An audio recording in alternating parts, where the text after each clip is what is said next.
오늘도 하나님의 은혜가 저와 여러분에게 함께하기를 기원합니다. 예수님께서 결혼에 대해서 어제 말씀하셨습니다. 모세가 이혼 증서를 쓰게 한 것은 사람이 악하기 때문이라고 가르쳐 주셨습니다. 그리고 하나님께서 짝지어 주신 것을 사람이 나누지 못한다 하셨습니다. 다시 말해 본래 이혼은 안 된다라는 말씀입니다. 그러면 어떻게 해야 될까요? 주께서 하나 되게 하셨으니 이 하나됨을 지키기 위해서 애쓰고 노력해야 하는 것입니다. 바리새인들의 시험이 끝나자 다시 사람들이 모입니다. 아이들을 데리고 옵니다. 13절에 사람들이 예수께서 만져주심을 바라고 어린아이들을 데리고 오매 제자들이 꾸짖거늘. 지난번에도 말씀을 드렸습니다. 아이들은 당시에 사회적 지위가 가장 낮은 존재였습니다. 가치가 없어서 무시하는 존재가 어린 아이들이었습니다. 그리고 예수님께서는 그런 아이들을 영접하라고 하셨습니다.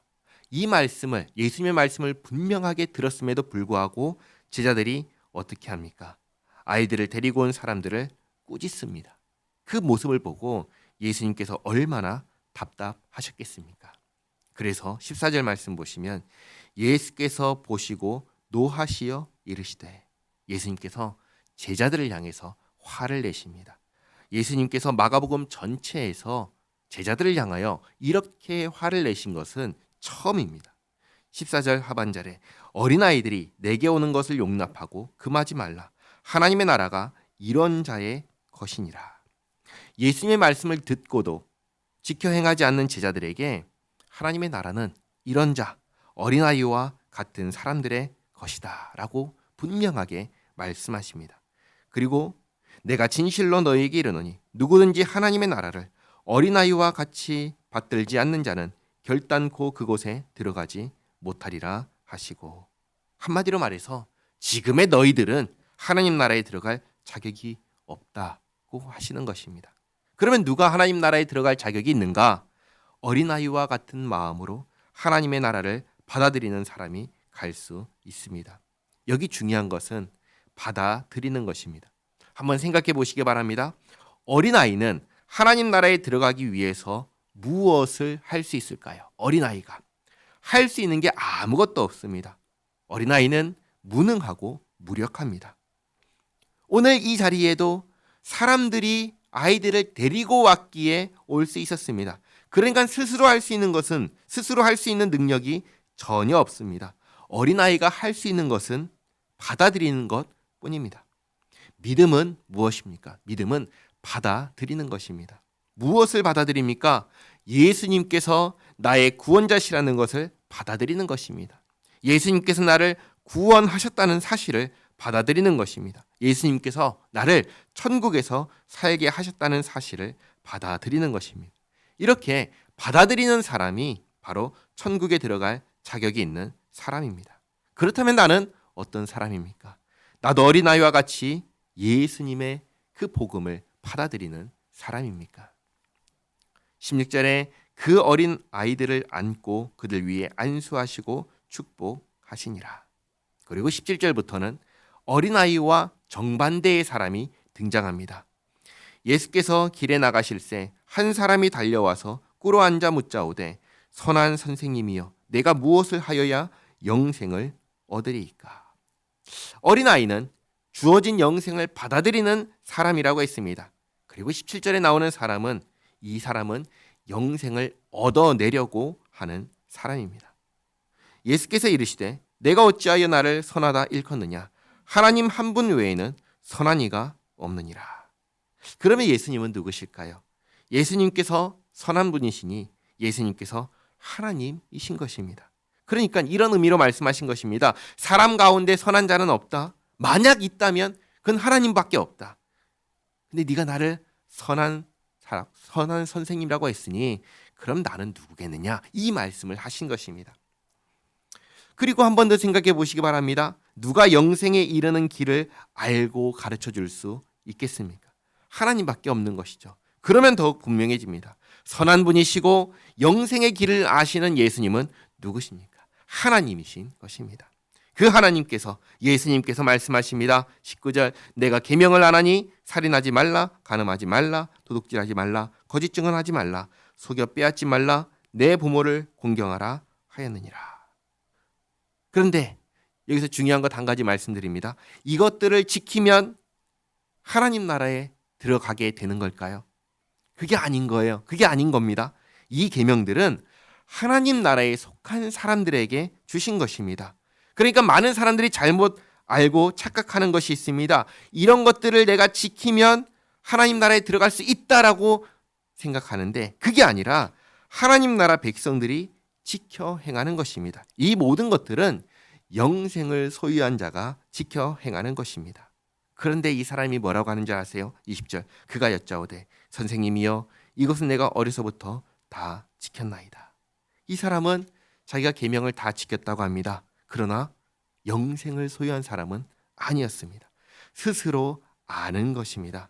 계명을 지키는 것만으로는 영생을 얻을 수 없다는 것을 아는 것입니다. 그래서 예수님께 온 것입니다. 예수님, 제가 어떻게 하면 영생을 얻을 수 있습니까? 계명은 다 지켰습니다. 그러나 여전히 영생을 얻지 못했습니다. 나는 어떻게 해야 합니까?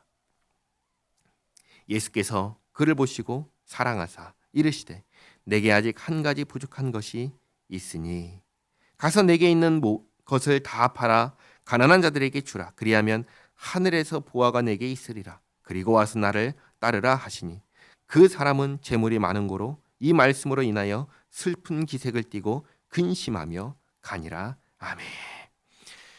이 사람은 지금 예수님의 말씀을 듣고 처음으로 내가 가진 재물과 영생을 비교했습니다. 분명히 예수님께 왔을 때는 영생을 원했습니다. 그러나 영생을 얻기 위해서 재물을 포기해야 할 줄은 몰랐습니다. 영생과 재물을 비교해 보니 내게 소중한 것, 내게 중요한 것은 영생이 아니라 재물이라는 것을 알게 된 것입니다. 그래서 슬픈 기색을 띠고 근심하며 돌아갑니다. 뭔가요? 재물 때문에 영생을 포기한 것입니다. 그런데 여기서 또 한번 생각해 보시기 바랍니다. 내가 가진 것을 다 팔아 가난한 자들에게 준 사람은 다 구원을 받을까요? 내 재산을 다 팔아서 가난한 자들에게 주면은 그 사람은 구원받은 사람일까요? 전혀 그렇지 않습니다. 그러면 왜 예수님께서 이렇게 말씀하신 것일까요? 예수님께서 이 사람에게 이렇게 말씀하신 이유는 이 사람에게 가장 소중한 것이 재물이었기 때문입니다. 이 사람이 의지하는 것이 재산이었기 때문입니다. 그래서 예수님께서 하늘 보화를 말씀하시며 영생을 소유한 자가 받을 하늘에 속한 재산을 말씀하신 것입니다. 그걸 받기 위해서 이 땅에 속한 것 포기할 수 있느냐 그 말씀을 하신 것입니다.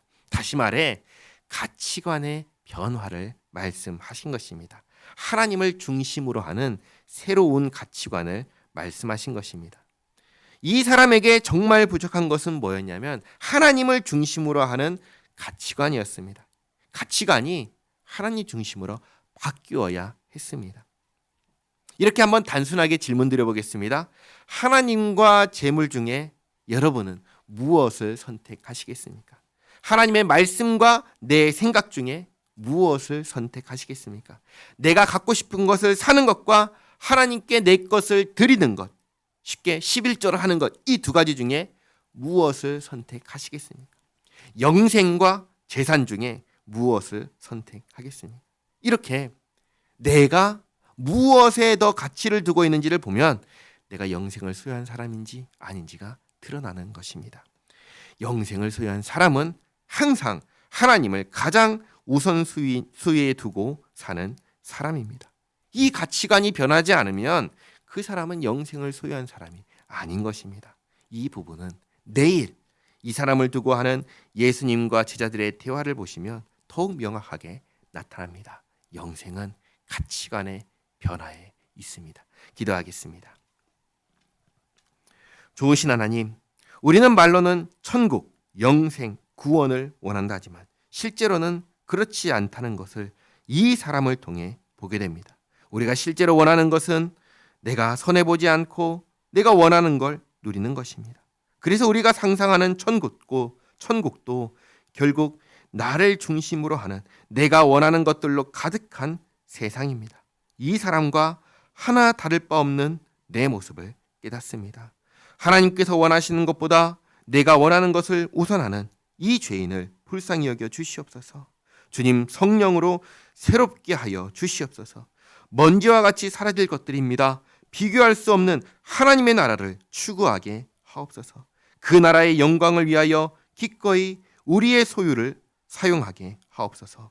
우리가 날이 갈수록 더욱 주님께 맞춰진 성도가 되게 하옵소서. 예수님의 이름으로 기도하옵나이다. 아멘.